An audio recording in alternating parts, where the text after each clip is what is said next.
প্রায় 50 কেজি ওজনের একটি কচ্ছপকে নিজের সর্বশক্তি দিয়ে মাটির নিচ থেকে তুলে আনলেন এক ব্যক্তি। একটি নীরব সমুদ্র সৈকত হঠাৎই যেন রূপ নিল মানবিকতার এক জীবন্ত দৃশ্যে।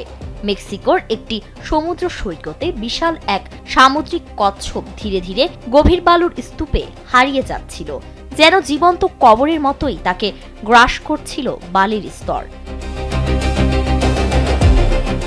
নরম বালির ভেতরে আটকে পড়া প্রাণীটির অসহায় নড়াচড়া দূর থেকে চোখে পড়ে এক ব্যক্তি। এক মুহূর্ত দেরি না করে তিনি এগিয়ে আসেন, কারণ চোখের সামনে একটি জীবনের এমন অসহায়তা তিনি উপেক্ষা করতে পারেননি। ভাইরাল হওয়া ভিডিওতে দেখা যায় হলুদ রেনকোট পরা ওই ব্যক্তি খালি হাতেই বালু সরিয়ে সরিয়ে কচ্ছপটিকে মুক্ত করার চেষ্টা করছেন।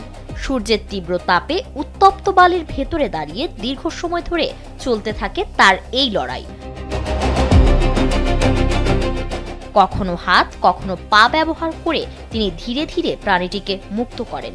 অবশেষে বহু চেষ্টার পর কচ্ছপটি উঠে আসে বালুর বন্দি দশা থেকে। মুক্ত হওয়ার পর কচ্ছপটি ধীরে ধীরে সমুদ্রের দিকে এগিয়ে যায়, আর প্রতিটি ঢেউয়ের কাছে গিয়ে যেন নতুন করে বেঁচে ফেরার অনুভূতি খুঁজে পায়।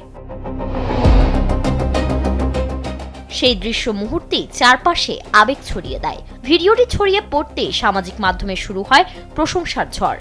হাজারো মানুষ ওই অচেনা ব্যক্তির মানবিকতা ও সাহসিকতাকে শ্রদ্ধা জানায়। অনেকেই লিখেন, এমন দৃশ্যই মনে করিয়ে দেয় মানুষ এখনো প্রকৃতি ও জীবনের প্রতি সহানুভূতিশীল।